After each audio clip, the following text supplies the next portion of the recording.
Chapter 6 The Magic of Believing by Claude M. Bristol, 1948. In a nutshell, every great thing starts with a thought and is powered into realization by a belief. Claude Bristol was a hard-headed journalist for several years, including stints as a police reporter and as church editor of a large city newspaper.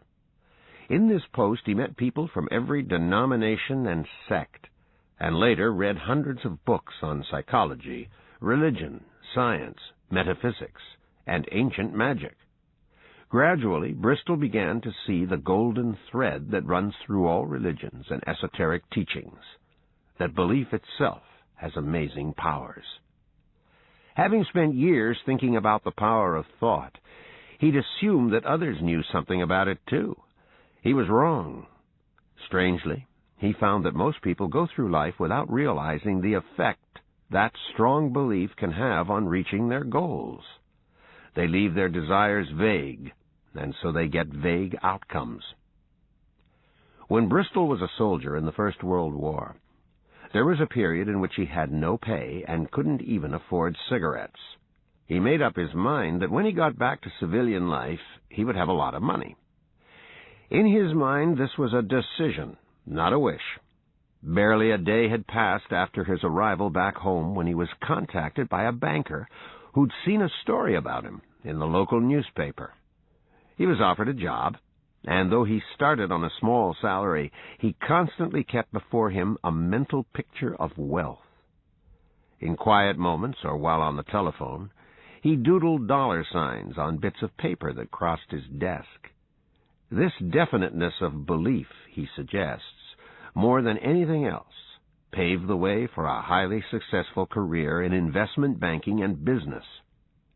Bristol had learned the truth of philosopher William James's statement, "Belief creates its verification in fact." Just as fearful thoughts set you up to experience the situation you can't stop thinking about, the biblical Job said, "What I feared most had come upon me." Optimistic thoughts and expecting the best inevitably form favorable circumstances. Belief and destiny. Napoleon Bonaparte was given a star sapphire when he was a boy, accompanied by the prophecy that it would bring him good fortune and make him Emperor of France. Napoleon accepted this as fact, and therefore to him at least, his rise was inevitable. Bristol tells the intriguing story of Opal Whiteley, the daughter of an Oregon logger, who believed herself to be the daughter of Henri d'Orléans, a Bourbon with a claim to be King of France. There was a diary purportedly written by her describing her royal parents, although most believed it to be a hoax. Nevertheless, when Opal was in her 20s, she was spotted in India, being pulled along regally in a carriage belonging to the Maharaja of Udaipur. It turned out that she was living in the royal household. An Oregon newspaper man who'd known Opal in her childhood remarked, "It was uncanny, almost supernatural, the manner in which circumstances suited themselves to her plans." This brings us to the magic of believing's strongest message, that virtually anything can be yours, and you can be anything, if you're able to develop a knowing about it that you don't ever need to question. Bristol says of Napoleon and Alexander the Great, they became supermen because they had supernormal beliefs. Your belief about yourself and your place in the world is arguably the main determinant of success. The subconscious servant. If you can understand the relationship between the conscious and the subconscious mind, Bristol says, you will get to the core of belief power. The subconscious continually works to express our deepest beliefs and desires.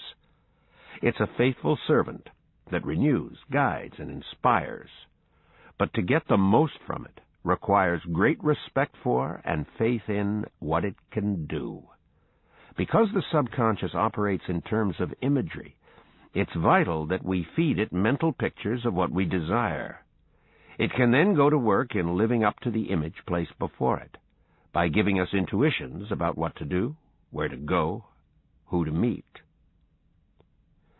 Somehow the subconscious is connected to all other parts of our mind, and through the law of radiation and attraction, it can attract events and people to us that will assist in making our dreams reality.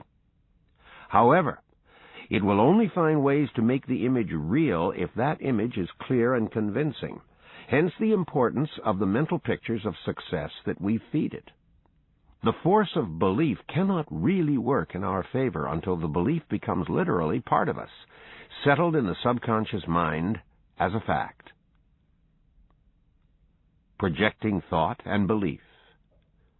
Bristol notes that all the great electrical scientists, Edison, Steinmetz, Tesla, Marconi, were interested in telepathy. It wasn't ridiculous to them that thoughts could move through the air, that thoughts alone could affect events if, like a good radio signal, they were strong and clear. Bristol borrows from New Thought principles to suggest that there is intelligence in everything that exists in the universe, and that we're all linked by a kind of universal mind. Jung had a similar idea with his collective unconscious. The force of your belief represents a transmitter to the universe that enters the minds of other people and even inanimate objects. The more powerful your broadcast, the more likely that the world will pick it up and react accordingly. It wasn't impossible, said astronomer Sir Arthur Eddington, that the physical laws of the universe could be made subject to human thought, and modern quantum physics doesn't rule it out either.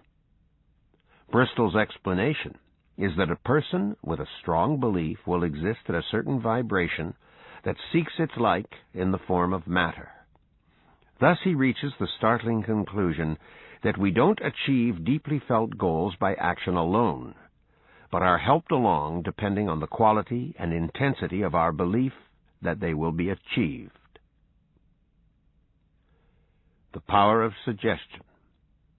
Charms, talismans, and good luck pieces of any kind do not on their own bring good fortune, Bristol comments.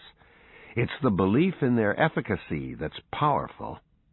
Why do people chant, repeat affirmations, bang drums, or count beads? Repetition is another way to implant a suggestion in our minds, the white magic that enables us to turn a wish into an expectation. By ritualizing it, by giving it structure, the idea changes from being a mere wish to being imminent reality. We give thanks for what is or is about to be.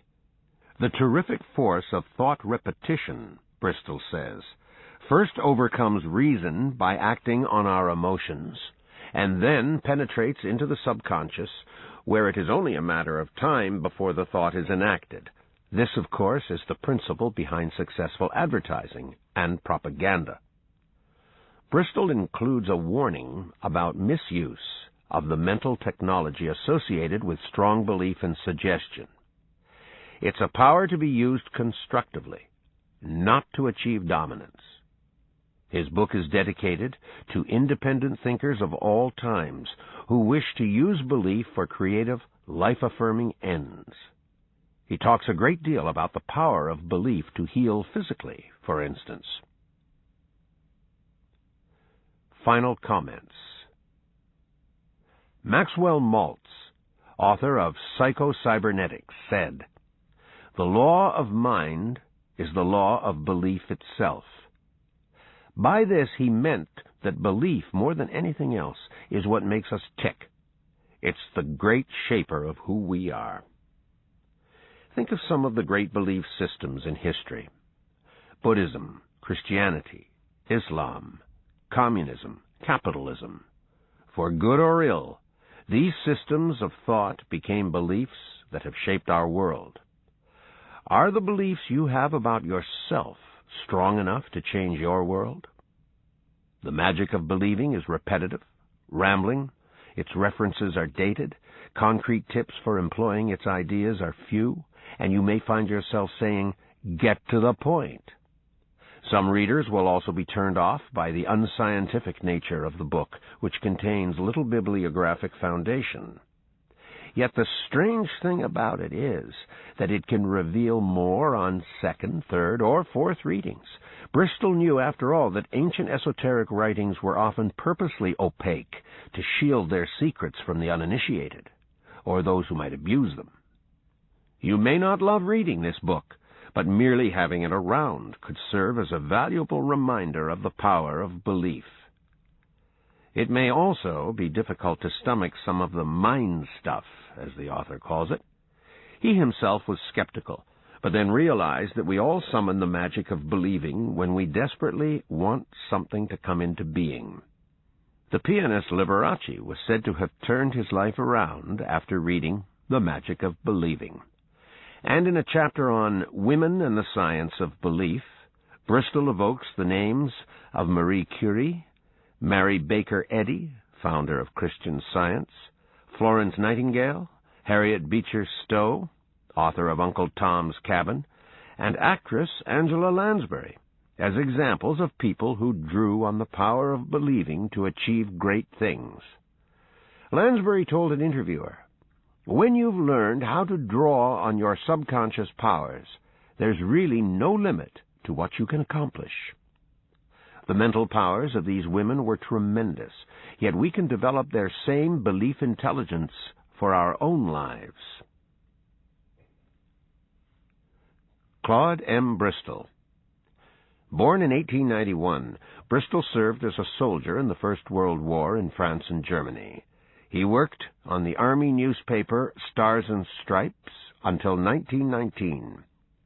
The Magic of Believing was written, Bristol says, for ex-servicemen and women who would have to adjust to civilian life and try to prosper. It was published when he was in his 50s and followed the success of a booklet entitled TNT, It Rocks the Earth. Bristol was a popular speaker to clubs, business organizations, and salespeople. He died in 1951.